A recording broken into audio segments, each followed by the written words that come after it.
Hello hi all beautiful souls. आज का ये वीडियो बहुत ही ज़्यादा ख़ास है। अगर आपको ओवर थिंकिंग की, स्ट्रेस लेने की और बहुत ज़्यादा कंफ्यूज रहने की आदत है, जो कि एक असुर तत्व का माइंड करता है, तो उसमें से आप पूरी तरीके से बाहर निकल जाओगे, है ना। तो मैं बहुत ही एक शॉर्ट और स्वीट सा वीडियो बना रही हूँ, इसको समझने की कोशिश कीजिएगा। जो लोग रिलीजियस होते हैं वो हमेशा कन्फ्यूज्ड रहते हैं। मैं कभी रिलीजियस नहीं थी, मैं सबसे पहले नास्तिक थी अप टू 31 ईयर्स। बट मेरी मम्मी के प्रति इतनी ज़्यादा अटैचमेंट थी कि उनके लिए मैं कुएं में भी कूद सकती हूँ, आग में भी कूद सकती हूँ, थी इतनी ज़्यादा अटैचमेंट थी। बिफोर अवेकनिंग हम अटैच्ड होते ही हैं किसी ना किसी से। तो बिफोर अवेकनिंग मैं अपने हस्बैंड से और मम्मी से इस लेवल तक अटैच्ड थी। और जैसे ही मेरी अवेकनिंग हुई, मैंने उसी दोनों व्यक्ति को एक सेकेंड में मेरी लाइफ से कट ऑफ कर दिया, क्योंकि मुझे बहुत डीपर अपनी सोल से अलाइनमेंट चाहिए थी। मुझे बहुत सारे आंसर्स चाहिए थे कि उतनी ज़्यादा डीपर अटैचमेंट क्यों है, क्योंकि मुझे जितनी ज़्यादा डीपर अटैचमेंट होती थी उतना ज़्यादा मुझे धोखा मिलता था, उतना ज़्यादा मुझे हर्ट मिलता था। सामने से वैसा ही रिस्पॉन्स या रेसिप्रोकेशन कभी नहीं आता था। ऐसा नहीं था कि वो लोग बुरे थे, बट कुछ ऐसे कार्मिक बंधन थे जो हमारी समझ से परे होते हैं। और कुछ चीज़ें हमारी ऐसी होती हैं जो हमें इतनी शून्यता में ले जाती हैं, जहाँ पर हमें सिर्फ़ और सिर्फ सत्य की खोज होती है, जहाँ पर हमें भगवान नहीं चाहिए, जहाँ पर हमें पैसे नहीं चाहिए, जहाँ पर हमें सिर्फ एक चीज़ चाहिए, जिसको कहते हैं आत्मा की शांति, सुकून। और भगवान या डिवाइन यूनिवर्स एनर्जीज जो भी कह लो, उन्होंने मुझे इतना साथ दिया कि विदिन 21 डेज़ और विदिन 43 डेज़, 1 या 2 महीने के अंदर ही मैं अपने 5D कॉन्शियसनेस में आ गई। मैं अपने अंदर स्थिर हो चुकी। मैं अपने अंदर अपने पास्ट लाइफ बर्थ को की रिग्रेशन करने लगे। हर चीज़ मेरे साथ इतनी स्पीडीली होने लगे। ये चीज़ मैं इसलिए बता रही हूँ इतने पार से, क्योंकि मेरे लिए ये सब अनुभव बहुत नया था। क्योंकि मैंने कभी रिलीजन में भी नहीं माना, कभी मैंने अपने धर्म की पूजा पाठ या सामायिक तक नहीं सीखी, और मैंने सिर्फ मंत्रा चैंटिंग के थ्रू मैंने 21 डेज़ में ये सारे अनुभव होने लगे। तो मेरे खुद के लिए ये एक्सेप्टेंस से बाहर था कि मैं कोई इतनी ज्ञानी नहीं हूँ, योगी नहीं हूँ, तो मेरे साथ ये सब हो क्यों रहा है।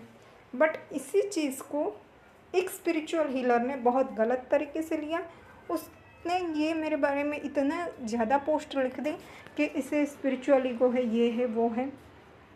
क्यों उसने किया, क्यों इतनी जेलसी थी उसको मुझसे, ये सब मुझे पता नहीं है।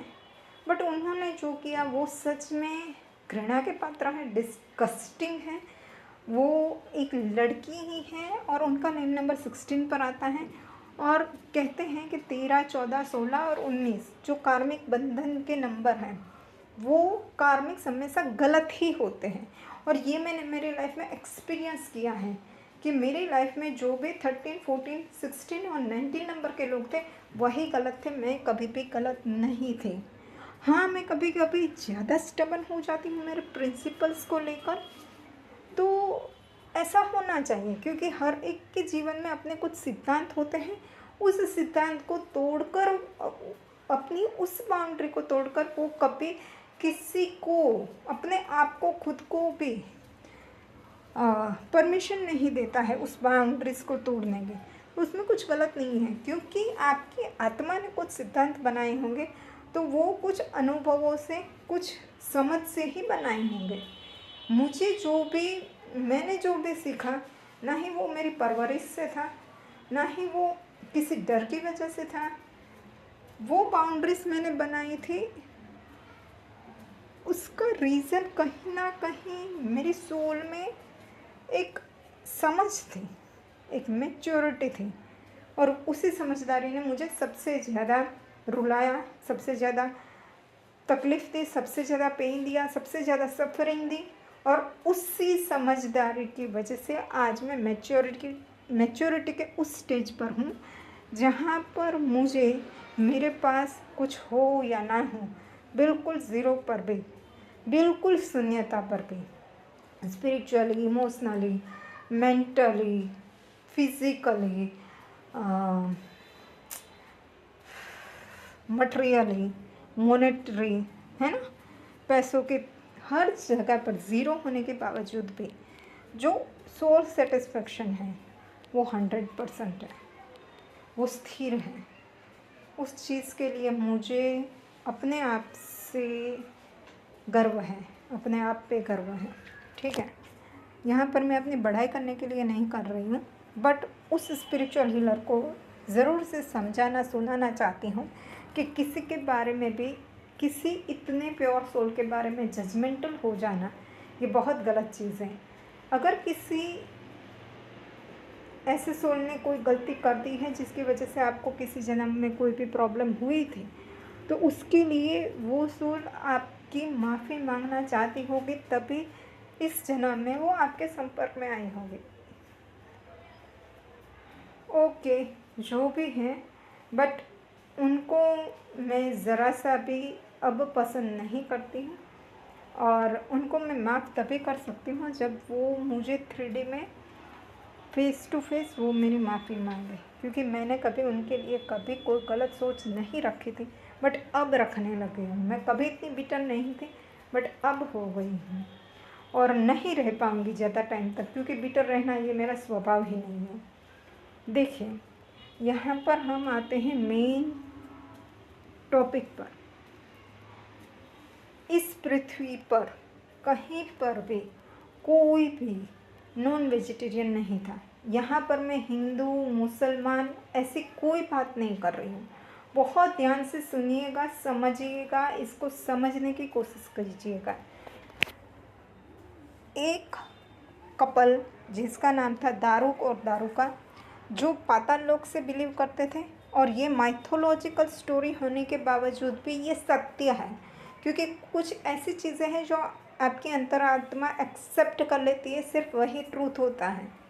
ठीक है, तो दारुक और दारुका थे पाताल लोक में, ये एकदम सत्य है। पाताल लोक या कोई ऐसा लोक जो इस पृथ्वी से गया गुजरा है, मतलब पृथ्वी जितनी सुविधा नहीं है।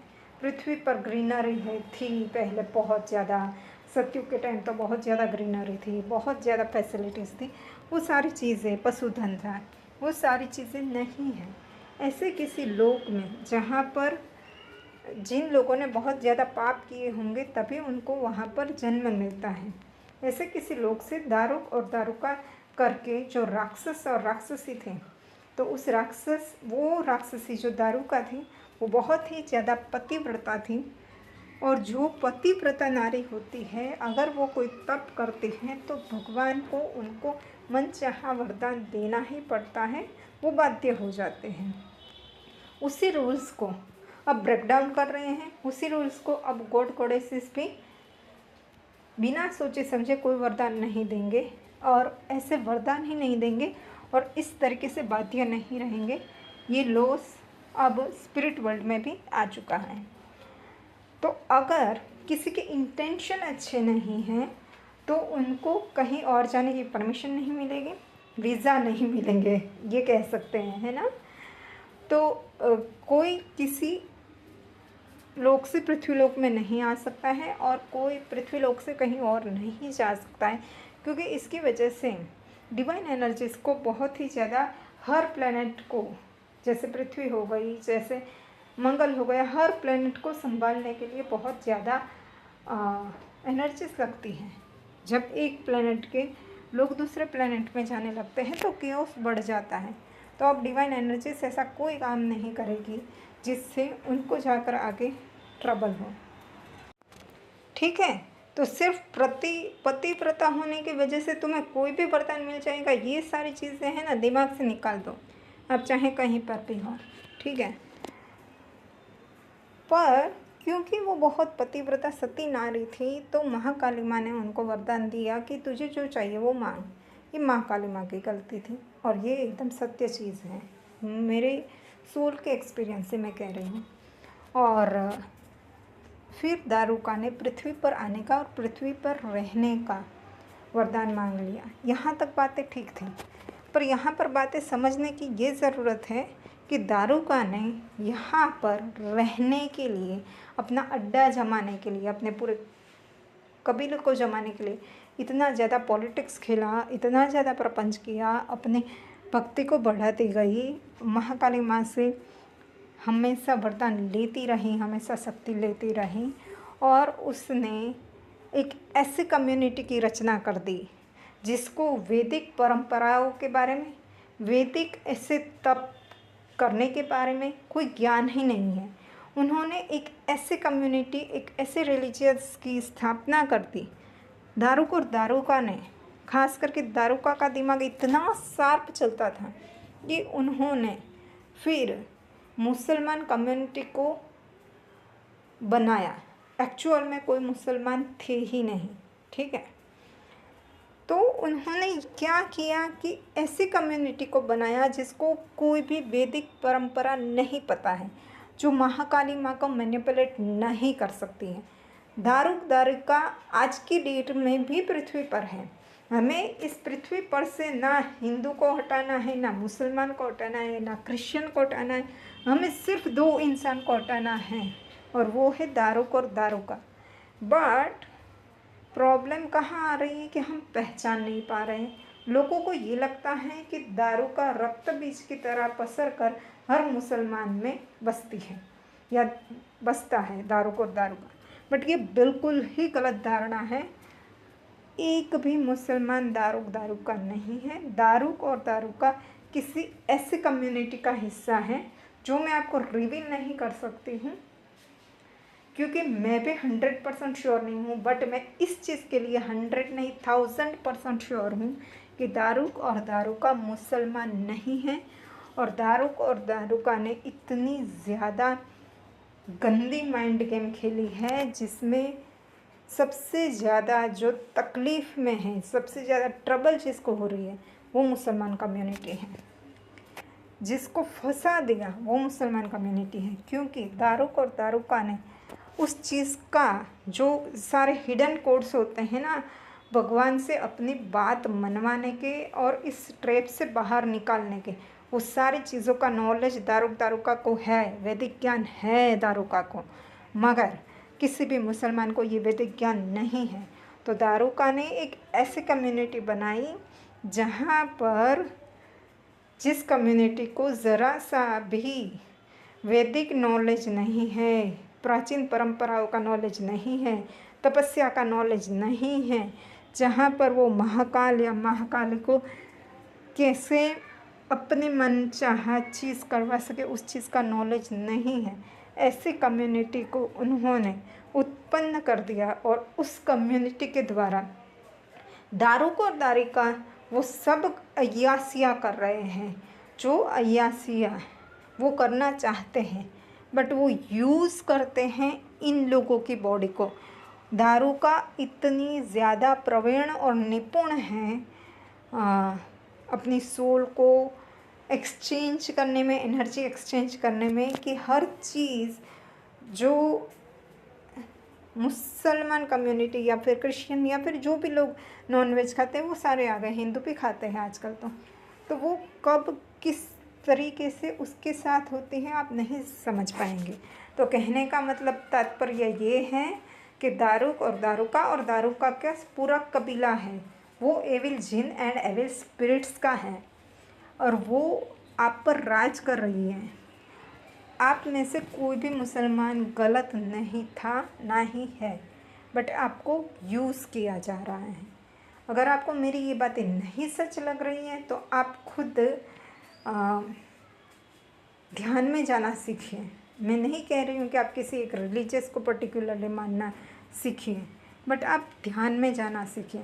सिर्फ आप ध्यान लगाना सीखिए, ज्ञान मुद्रा के साथ, ध्यान मुद्रा के साथ, ध्यान मुद्रा, ज्ञान मुद्रा और कमल आसन, है ना।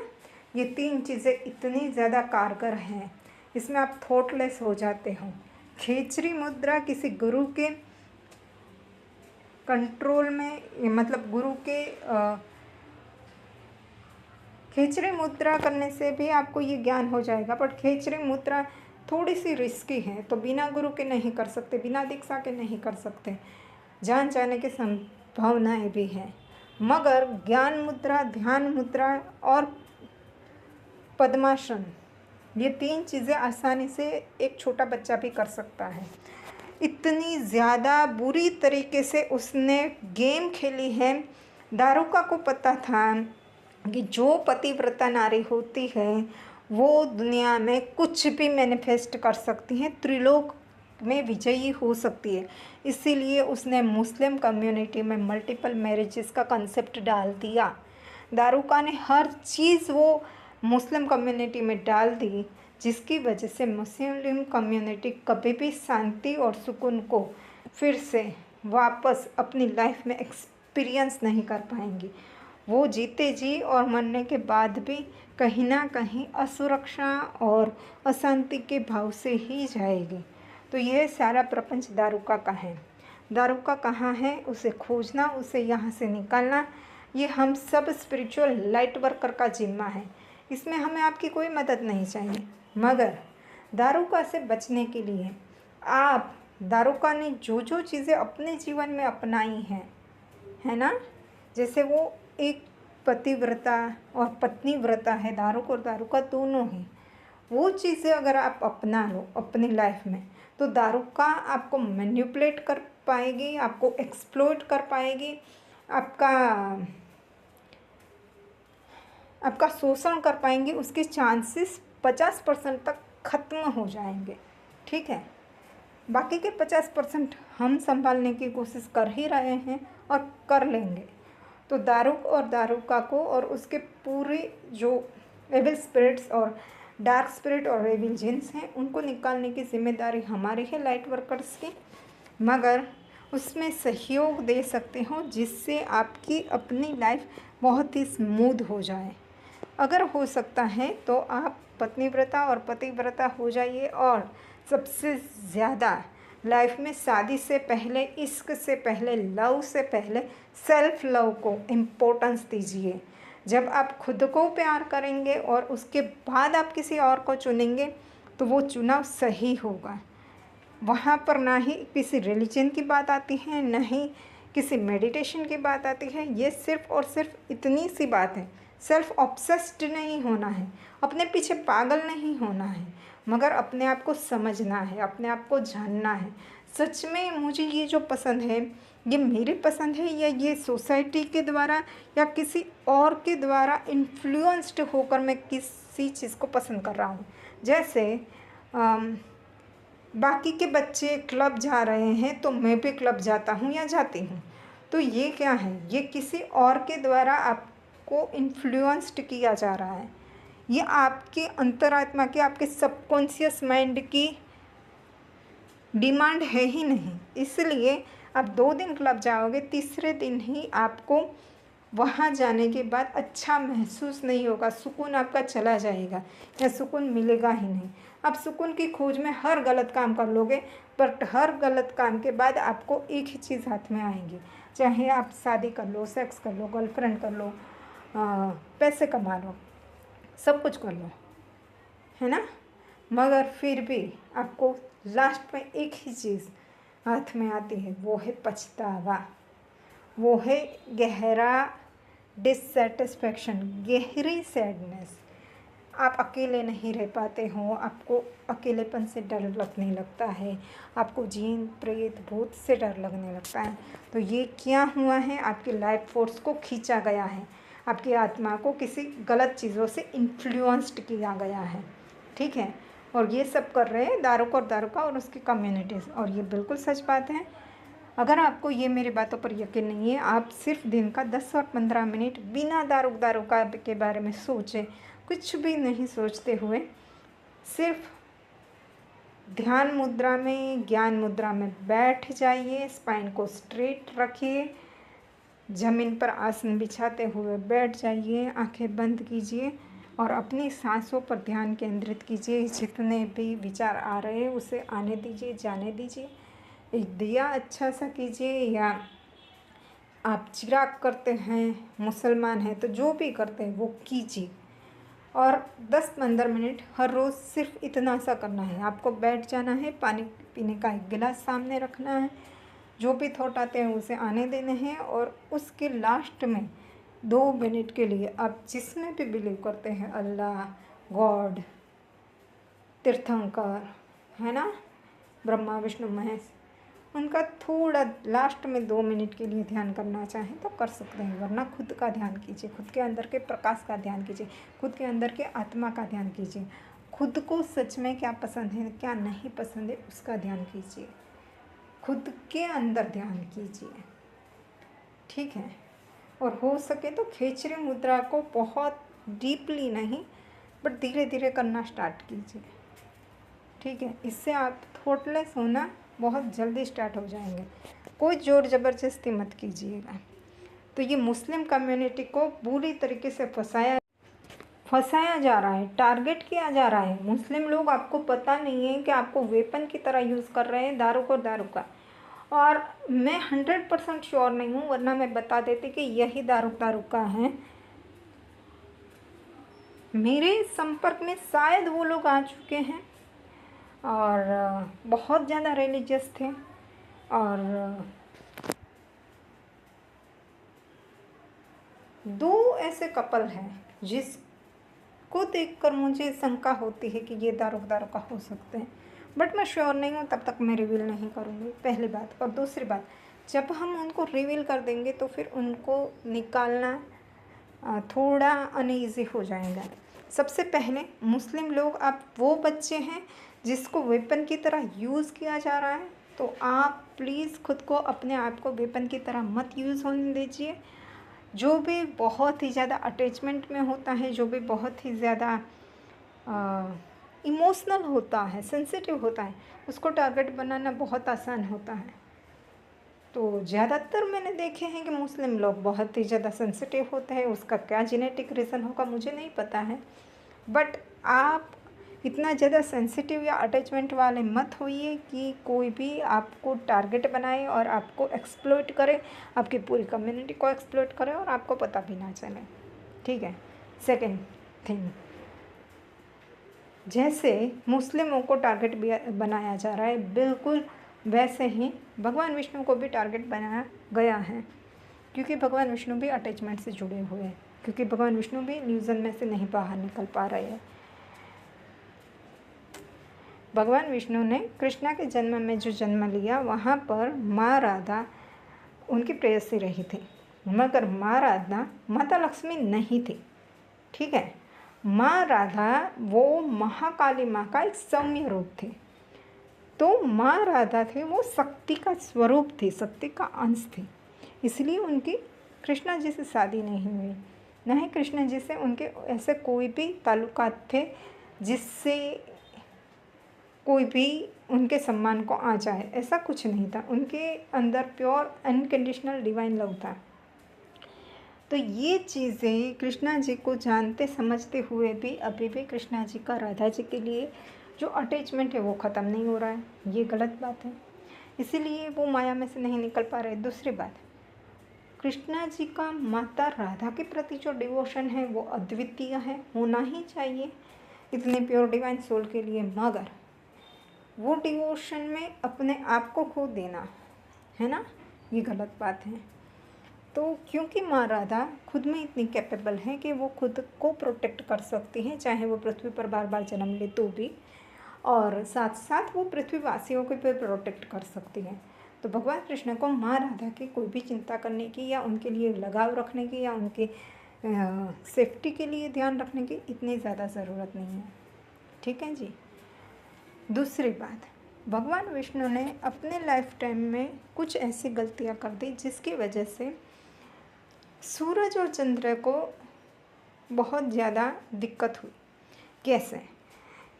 एक माइथोलॉजिकल स्टोरी है जिसमें स्वरभानु नाम का एक राक्षस था। उसने अमृत पान करने के लिए झूठ बोल करके लाइन में, मतलब देवों का रूप धारण करके लाइन में खड़ा रह गया और उन्होंने अमृत पान कर लिया। अब यहाँ पर बात ये आती है कि स्वरभानु जो एक राक्षस था, राक्षस का मतलब क्या है? असुर, जो अपने सुर में नहीं है, जिसको पता नहीं है कि मुझे क्या करना है। अब जिसको पता नहीं है कि मुझे क्या करना है, वो क्या करेगा? वो सिंपली अपने से अच्छे लोगों की और जिसको भगवान कहा जाता है उसको देख करके, उसको समझ करके उनकी नकल करने की कोशिश करेगा या उससे कुछ सीखने की कोशिश करेगा।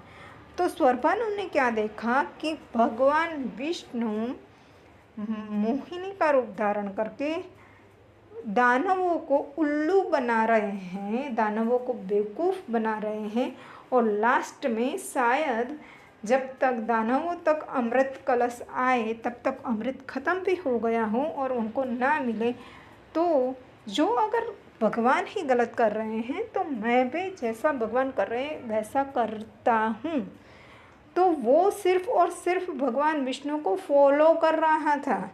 तो वहाँ पर मुझे बिल्कुल भी स्वरभानु की गलती नहीं दिखाई देती है। ठीक है, गलती किसकी थी, खराब ट्रेट किस में थे? तो देवताओं में हमेशा असलामती की भावना रहती है, इनसिक्योरिटी की, कि हमारी चीज़ें शायद असुर ले जाएंगे। और असुरों में सूर नहीं है, समझ नहीं है उस चीज़ को कैसे यूज़ करना। तो देवताओं में धीरज की भी कमी थी। तो सूरज और चंद्र ने चुगली कर दी और उसकी वजह से विष्णु जी ने बिना सोचे समझे इतने क्रोध में आ गए कि उन्होंने अपने विष्णु रूप के अवतार में आकर के सुदर्शन चक्र से स्वरभानु का धड़ अलग कर दिया सर से, जो एक बहुत ही पेनफुल वाकया था। चंद्र और सूरज ने ये चुगली तो करते कर दी। मतलब किसी के भी, आप सिंपल सोचिए कि आप एक ऑफिस में हो और आपको समझ में आ रहा है कि यहाँ पर कुछ गलत चल रहा है, तो आप जाकर वहाँ के मैनेजर को कंप्लेन लगाओगे, है ना।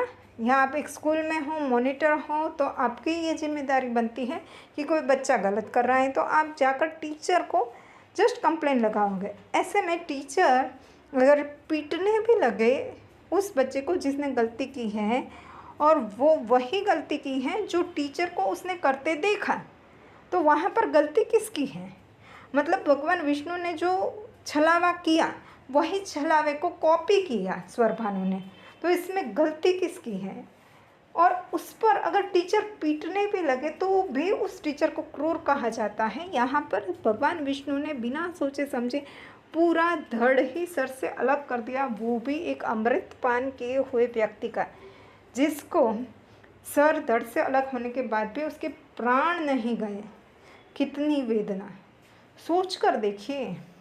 आप उसकी जगह पर अगर एक सेकंड के लिए भी हो तो ये इस वेदना को महसूस कर कर देखिए। क्योंकि चंद्र एक एम्पाथ है, क्योंकि चंद्र बहुत ही ज़्यादा सेंसिटिव है, वो किसी और की पीड़ा को उससे भी ज़्यादा महसूस कर सकता है। तो उसने करते हुए तो चुगली कर दी, मगर उसके बाद उसको स्वरभानु की पीड़ा को इतना महसूस अपने आप में कर पाया कि उसको स्वरभानु से एक अलग तरीके की सिंपत्ति हो गई। और उसने हमेशा से यही चाहा कि किसी भी जन्म में मैं जहाँ भी स्वरभानु जन्म लेगा उसको ढूंढ निकालूंगा और उनकी वेदना को कम करने की कोशिश करूंगा या उसकी वेदना को ख़त्म करूंगा, तभी मेरे को चैन मिलेगा। यही सूरज चंद्र जब पृथ्वी की शुरुआत हुई तब सबसे पहला जो तेजस्वी बालक जन्म लिया वो ही थे। जो सूरज और चंद्र क्या है, एक ही आत्मा के दो हिस्से, एक मैस्कुलाइन एक फेमिनाइन, वही एक शरीर में आए और सबसे शक्तिशाली और सबसे ज़्यादा ज़रूरी। अगर चंद्र नहीं आता है तो रात नहीं होती है और सूरज नहीं निकलता है तो दिन नहीं होता है। वही एक बॉडी में आए और उसका नाम था ध्रुव। ठीक है, तो ध्रुव पहले भी तेजस्वी था। ध्रुव के जीवन में भी उन्होंने अच्छी तपस्या की, कोई गलत काम नहीं किया, फिर भी तेजस्वी रहा, है ना। मगर वो यहाँ पर हर जन्म में ध्रुव ने, मतलब ध्रुव के फेमिनाइन पार्ट ने, चंद्र ने वो पीड़ा, वो वेदना हमेशा अपने साथ अपने अंदर रखी, जो वेदना स्वरभानु को हो रही थी, जो वेदना राहु केतु को हो रही थी।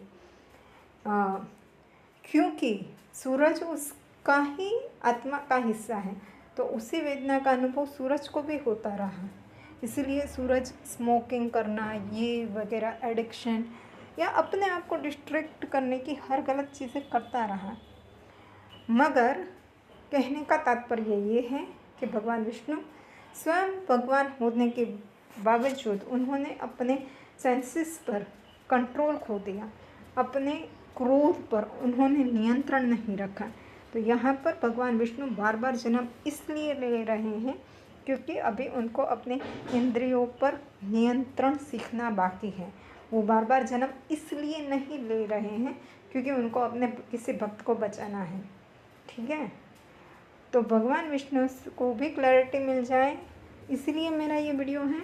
मैं किसी को हर्ट नहीं करना चाहती हूँ, बट भगवान विष्णु को इन सारी चीज़ों से परे होना होगा, काम, क्रोध, मद, लोभ, ईर्ष्या। ठीक है, भगवान शिव सिर्फ और सिर्फ एक ही गलत चीज़ से पीड़ित थे, वो था उनका पार्वती के प्रति कहीं ना कहीं किसी न किसी मात्रा में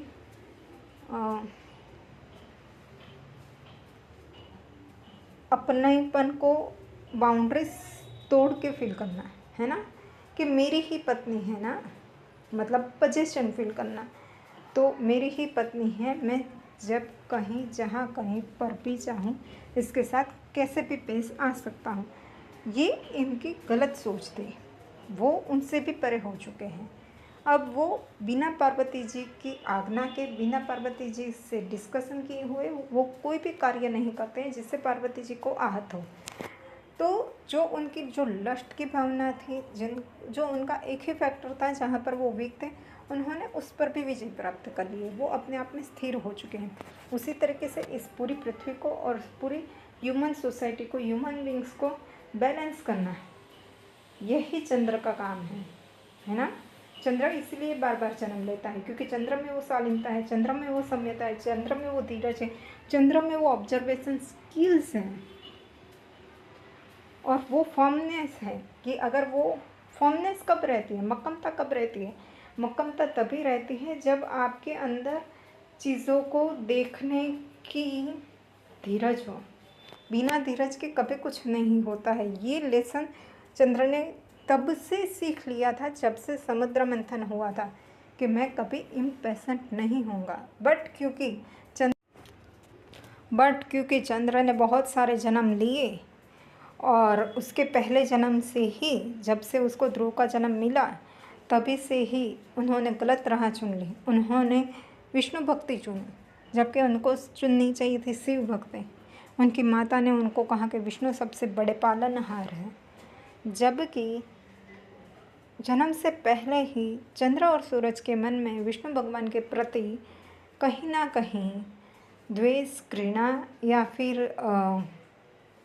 एक ना कहीं जा सके ना सही जा सके ऐसी भावना उत्पन्न हो चुकी थी कि किसी की चुगली कर देना, किसी के बारे में कुछ कह देना, ये बच्चे जाकर अपने माँ बाप से कहेंगे, है ना। तो विष्णु भगवान या फिर माता लक्ष्मी हम सब के लिए माता पिता के तुल्य हैं। तो हमने जाकर विष्णु भगवान से कंप्लेन कर दी, मगर विष्णु भगवान ने जो आपा खोकर जो निम्न स्तर की जो बहुत ही क्रूर हरकत की स्वरभानु के साथ, और उसकी वजह से स्वरभानु को जितनी पीड़ा हुई उससे 1000 गुना पीड़ा, शायद 1000 गुना तो नहीं मगर 4 गुना तो हुई होगी चंद्र को, क्योंकि चंद्र बहुत ईजीली उसकी सोल इतनी प्योर है कि वो किसी और के पेन को ईजीली महसूस कर पाती हैं। तो उसी वजह से जो विष्णु भगवान और सूरज चंद्र में क्लेश था, वो क्लेश बढ़ गया जब सूरज और चंद्र मतलब ध्रुव ने विष्णु की साधना की। विष का मतलब क्या है? किसी भी नेम के अर्थ को जानने के लिए उस नेम को हम ब्रेक डाउन करेंगे तो समझ में आएगा। जहाँ पर संधि जैसा दिखाई देता है वहीं ब्रेक डाउन करना है, ठीक है। जैसे विष्णु को ब्रेक डाउन किया जा सकता है क्योंकि वो विष प्लस अणु से होता है विष्णु, तो वो क्या है? जहर की बूंद है।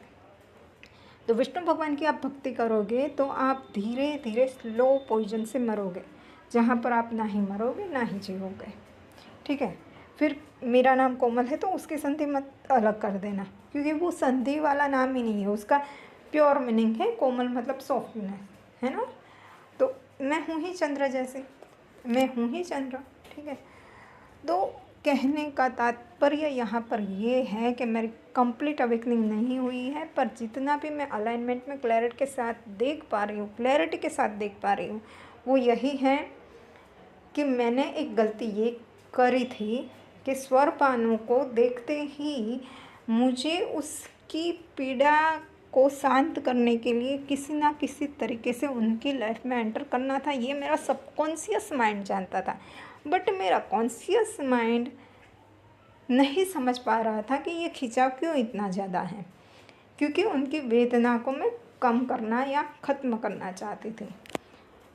अब बात यहाँ पर यह है कि स्वरभानु को उन्होंने समझ लिया, चंद्र ने, कोई और ऋषि मुनि है, तो ये गलती हो चुकी थी, क्योंकि कंप्लीट अवेकनिंग नहीं होती है तब तक बहुत कुछ मिस्टीरियस गुत्थियाँ चलती रहती हैं, ठीक है। अभी कंप्लीट अवेकनिंग के बाद ध्रुव ही सूरज चंद्र हैं, और सूरज और चंद्र यहाँ पर पृथ्वी पर मौजूद होते हुए भी एक दूसरे को नहीं जानते हैं, एक दूसरे से दूर हैं। और स्वरभानु को ये आइडिया लग चुका होगा अब तक कि मैं उनके बारे में बात कर रही थी। चंद्र का या सूरज का कोई भी लगाव नहीं है स्वरभानु से, बस चंद्र और सूरज को इस अपनी पीड़ा से मुक्त होना है। जो गलती उन्होंने कर दी, जिसकी वजह से विष्णु भगवान ने इतनी क्रूर सजा स्वरभानु को दी, उसके लिए सूरज और चंद्र को अंदर से बहुत ज़्यादा पछतावा है कि उन्होंने चुगली की।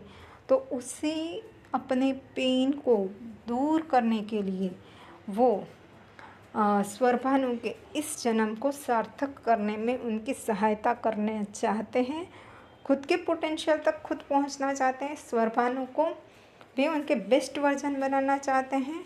और स्वरभानु जो असुर हैं, जो कन्फ्यूज़न में रहते हैं, जो खुद के सुर में नहीं रहते हैं, उनको हमेशा के लिए उनके सुर में यानी कि बैलेंस में स्थापित करने के लिए चंद्र उनका पीछा करते रहते हैं, चंद्र उनको फॉलो करते रहते हैं, चंद्र उनको गाइड करते रहते हैं।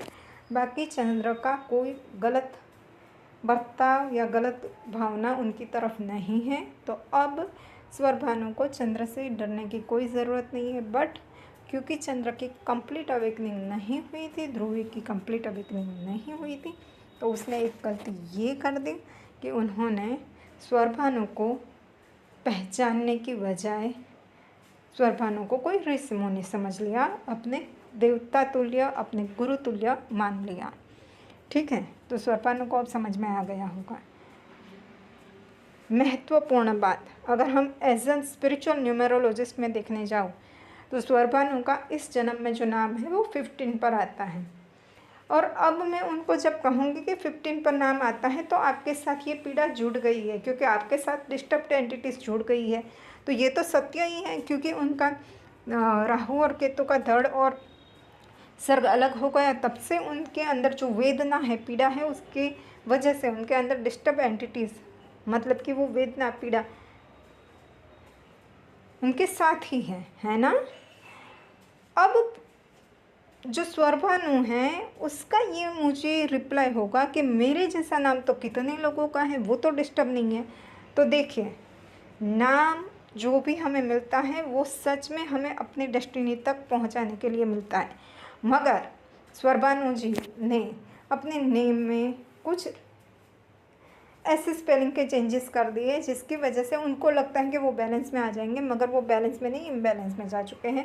क्योंकि हमें जो नाम मिलता है वो भगवान की तरफ से या यूनिवर्सल अलाइनमेंट की तरफ से बिल्कुल सही होता है, ठीक है। अगर आपको नेम चेंज करना है तो मेरे जैसे डेप्थ में गए हुए स्पिरिचुअल न्यूमेरोलॉजिस्ट से ही करवाएं, पहली बात। दूसरी बात, आपके जैसे ही नाम वाला दूसरा व्यक्ति होगा, उसकी सरनेम अलग होगी, उसके एंसेस्टर के कर्मास बहुत प्योर होंगे, अच्छे होंगे, ये भी हो सकता है। और उसकी सरनेम और उसके नेम से जो टोटल होगा वो भी अलग हो सकता है और वो उसको साधुता की तरफ ले जाता है, वो उसको प्योरिटी की तरफ ले जाता है, वो उसको कंप्लीशन की तरफ ले जा सकता है, ये भी हो सकता है। इन शॉर्ट, स्वर भानु अगर मेरा ये वीडियो सुन रहे हैं तो इस बात को समझिए और अपनी अवेकनिंग को स्पीड अप करिए। और मेरा कोई गलत इरादा ना ही था, ना ही है और ना ही होगा भविष्य में, ठीक है। तो ध्रुव के बहुत मल्टीपल वर्जन्स हैं। ध्रुव का काम भी करना है, इस पृथ्वी के कल्याण का काम भी करना है, सूरज चंद्र का काम वो कर ही रहा है, ऑलरेडी लोडेड है। तो और ज़्यादा इस चीज़ को खींचे मत, जिसको ड्रैग डाउन मत कीजिए।